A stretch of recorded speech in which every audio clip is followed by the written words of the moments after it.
অভিযোগ সংশ্লিষ্ট জনাব মোহাম্মদ জাহিদ আহসান রাসেল, সাবেক প্রতিমন্ত্রী, যুব ও ক্রীড়া মন্ত্রণালয় এবং সাবেক সংসদ সদস্য গাজীপুর ২ কর্তৃক গাতোয়া উৎসের সাথে অসঙ্গতিপূর্ণ ৩,৬৫,০০,০০০ টাকারও বেশি মূল্যের সম্পদ অর্জন এবং ৫টি ব্যাংক হিসাবে ১৭,৫০,০০,০০০ টাকারও বেশি অস্বাভাবিক লেনদেনের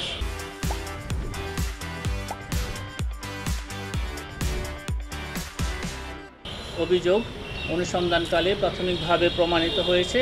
এ কারণে তার বিরুদ্ধে দুর্নীতি দমন কমিশন আইন ২০০৪, দুর্নীতি প্রতিরোধ আইন ১৯৪৭ এবং মানি লন্ডারিং প্রতিরোধ আইন ২০১২ এর সংশ্লিষ্ট ধারায় আরও একটি মামলা রুজুর সিদ্ধান্ত গৃহীত হয়েছে।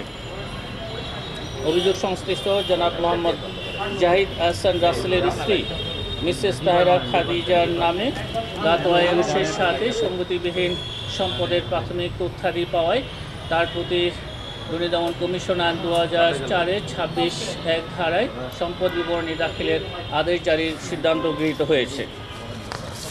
আপনাদেরকে অনেক ধন্যবাদ।